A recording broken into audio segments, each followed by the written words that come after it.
In the late 1960s, the world of car racing was full of excitement and fierce battles. Dodge, a brand famous for its strong and powerful cars, was in trouble. Their competitors, Ford and Chevrolet, were winning big on NASCAR tracks, leaving Dodge behind. Dodge needed something special to win again, something bold and different. The idea wasn't just to build a better car, it was to create something no one had ever seen before. The problem was clear. Dodge's Charger 500, their racing car at the time, wasn't fast enough. It had plenty of power, but it struggled to keep up on the long, fast tracks. The car's bulky shape slowed it down, and Dodge was losing races because of it. They knew they couldn't just tweak a few things. They had to think bigger. They had to build a car that would blow everyone else off the track. That's when Dodge's engineers came up with a crazy idea. They realized the car needed to be more aerodynamic. This meant designing it in a way that it could cut through the air more easily, like a plane. They decided to make the front of the car longer and sharper. Then, they added something that shocked everyone, a huge wing at the back. This wing looked strange, but it was there to keep the car steady at high speeds. It was a risky move. No one had ever tried something like this before, and even people at Dodge thought it was a bad idea. Some laughed at the design, calling it too weird and too much. But the engineers didn't back down. They believed in their creation. They called it the Dodge Charger Daytona, named after the famous Daytona 500 race, where they wanted to win again. When the car was finally tested, it surprised everyone. It didn't just go fast, it broke records. The Daytona became the first car to go over 200 mph on a NASCAR track. It was faster than anything else Dodge had ever built. Still, not everyone was convinced. Some people thought it was all just for show. They wondered if the Daytona could really win races, or if it was just a flashy experiment. The Daytona was a mystery. Was it the car that would save Dodge, or would it turn out to be a big failure? No one could say for sure, but one thing was clear. This car was like nothing the racing world had ever seen. The Daytona roared onto the racing scene, with all eyes watching. It wasn't just a car. It was a statement. Its sharp nose and towering wing made it impossible to ignore. Fans in the stands were divided. Some cheered at the bold design, while others whispered, "What is Dodge thinking?" Rivals laughed, calling it a science experiment, not a race car. But under all the doubts and jokes, there was one truth no one could deny. The Daytona was fast. And not just fast, unbelievably, jaw-droppingly fast. The first test came at the Talladega Super Speedway, a track famous for its high speeds and tough competition. Dodge needed to prove that the Daytona wasn't just a gimmick, but a real threat. However, nothing about the race went smoothly. Drivers were nervous about the car. Some said it was too unstable, that the massive wing might cause problems on the tight turns. Others worried the unusual design wouldn't hold up under pressure. Then came race day. The Daytona lined up with its competitors, its bright colors and towering wing standing out against the more traditional shapes of Ford and Chevrolet. When the flag dropped, the Daytona shot forward like a rocket. Its long nose sliced through the air, and the massive wing kept it steady at speeds that made other cars shake. By the halfway point, the Daytona was leading the pack, but trouble was brewing. Drivers reported that the car was getting harder to handle. On one turn, it came dangerously close to spinning out, skidding just enough to make everyone hold their breath. The engineers had taken a risk by pushing the car to its limits, and now those limits were being tested. For a moment, it seemed like the critics were right. Maybe the Daytona wasn't ready for the big leagues. But then, something incredible happened. The car recovered. Its aerodynamic design pulled it back in line, and it roared down the straightaway like nothing had happened. But Talladega wasn't just about speed. It was about endurance. As the laps piled up, another challenge appeared. The other teams started working together to draft behind the Daytona, using its aerodynamic slipstream to increase their own speed. The Daytona was fast, but could it stay ahead with the competition breathing down its neck? Every lap felt like a battle, with Dodge's hopes riding on the car, staying in control. Then disaster struck. A competitor's car spun out, sending debris flying across the track. The Daytona swerved to avoid it, narrowly missing a collision. The crowd gasped. The car had avoided a crash, but it lost precious time. Ford's fastest car surged ahead, taking the lead. For Dodge, it felt like their moment of glory was slipping away. But the Daytona wasn't done yet. Its driver pushed it harder, the engine screaming as it clawed back the distance. The car seemed almost alive, as if it refused to accept defeat. With just a few laps to go, the Daytona was back in striking distance. On the final lap, it unleashed everything it had. The long straightaway gave it the edge it needed, and the car roared past the competition, crossing the finish line in first place. The crowd erupted in cheers and disbelief. The Daytona had done the impossible. It wasn't just a race car anymore, it was a legend. But the victory didn't silence the critics. Some called it luck, others said the car was too radical to last. For Dodge, the win was only the beginning of the Daytona's story. The car had proven itself on the track, but its journey was far from over. With every twist and turn, it seemed the Daytona had more surprises in store. After Talladega, the Dodge Charger Daytona had everyone talking. Some called it a miracle, others called it a fluke.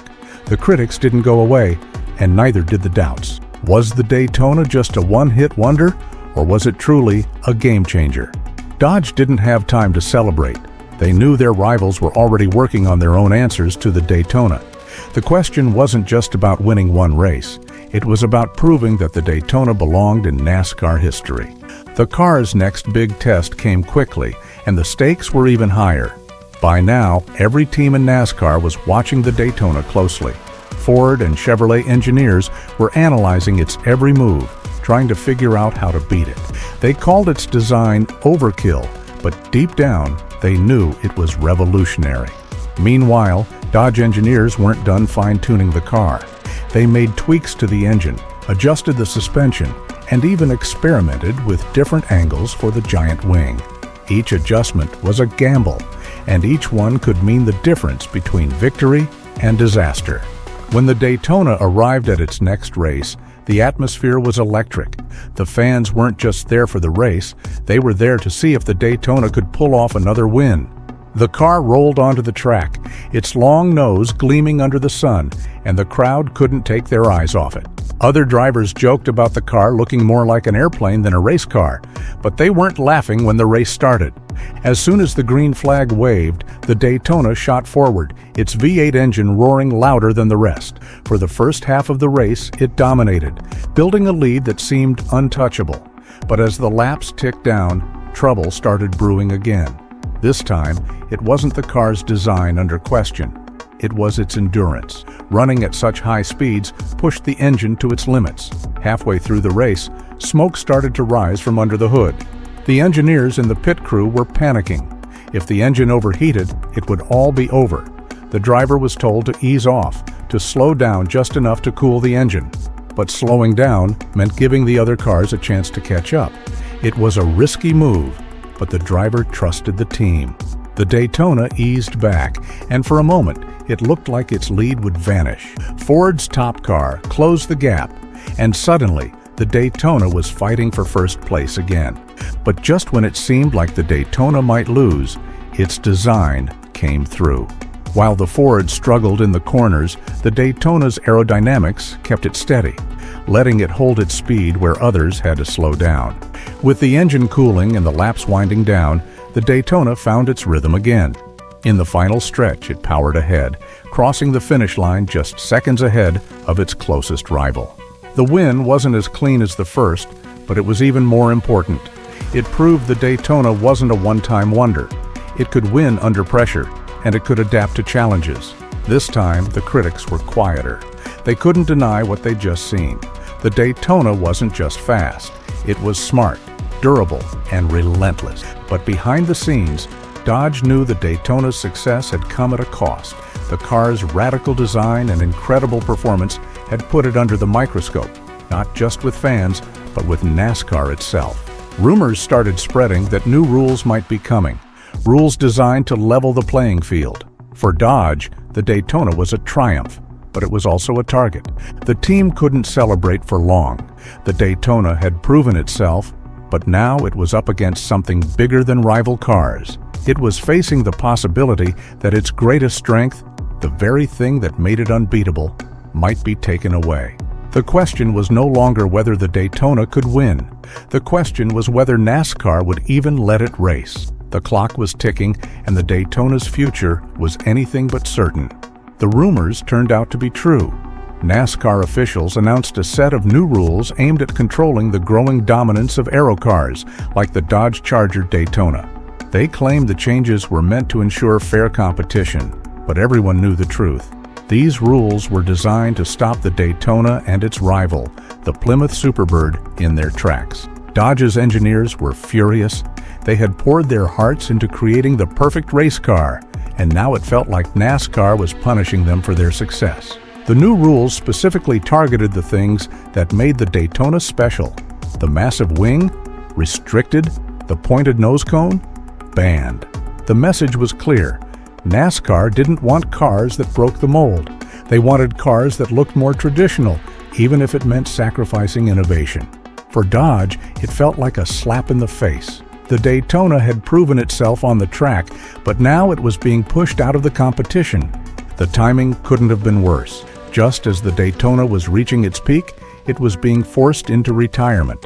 Dodge faced a difficult decision. Should they fight the rules and try to keep the Daytona in the game, or should they move on and focus on their next project? The engineers and designers who had worked tirelessly on the Daytona didn't want to give up. They argued that the car wasn't just a race car. It was a symbol of what Dodge could achieve when they pushed the limits. But corporate executives saw things differently. NASCAR's rule changes made it clear that the era of the Daytona was over. The team decided to withdraw the car from competition, and just like that, the Daytona's time on the track came to an end. It was a bittersweet moment.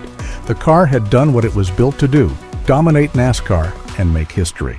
But its reign had been cut short, not by competitors, but by the very organization it had sought to conquer. However, the Daytona's story didn't end there. While it was no longer racing, it began to gain a different kind of fame. Collectors and car enthusiasts started to realize how special it was. With fewer than 600 Daytonas ever built, the car quickly became a rare gem. Its unusual design, which had once been mocked, now became a badge of honor. People who owned a Daytona didn't just own a car, they owned a piece of history, a reminder of a time when Dodge dared to defy the odds. Over the years, the Daytona's value skyrocketed. At car shows and auctions, it became the star attraction.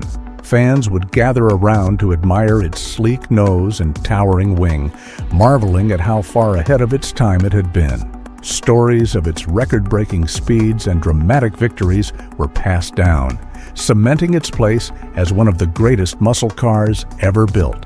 The Dodge Charger Daytona may have had a short career on the track, but its legacy only grew stronger with time.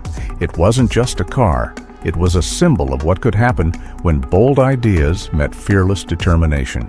Even decades later, its roar could still be heard, not on the racetrack, but in the hearts of those who loved it. The Dodge Charger. Daytona's legacy didn't just live on in car shows and collector garages. It became a symbol of rebellion and innovation. For decades, its story was told as a cautionary tale of pushing boundaries and facing the consequences. Dodge's engineers had created something extraordinary, but they also unknowingly changed the rules of the game. Yet, in many ways, the Daytona's short-lived glory only added to its mystique.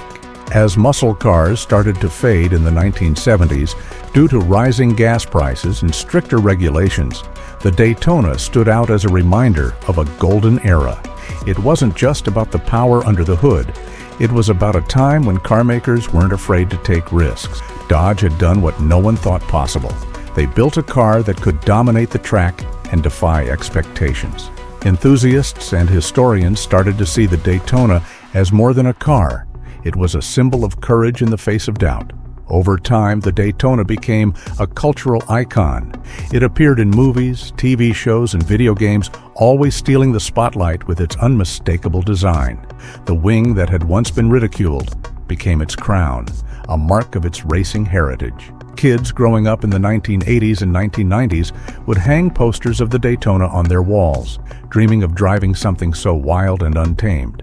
Its story was told at every car meet, and every enthusiast seemed to know a new detail about its creation or its victories on the track. But the Daytona wasn't done surprising people. Decades after its racing days, collectors started discovering forgotten Daytonas in barns and garages, abandoned but still intact. These barn finds sparked a frenzy. Restorers would spend months, even years, bringing these cars back to life.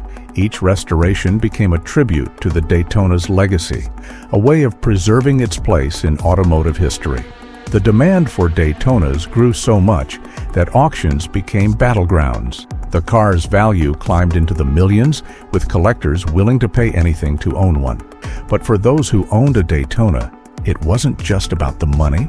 It was about being part of a story that would never fade.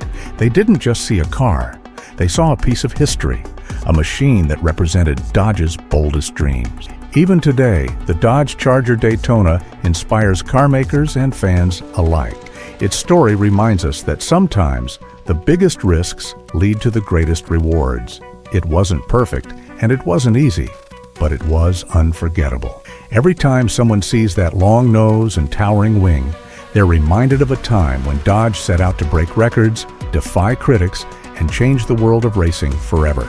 The Daytona may have been built for speed, but its legacy has only gained momentum over the years, proving that legends never really fade.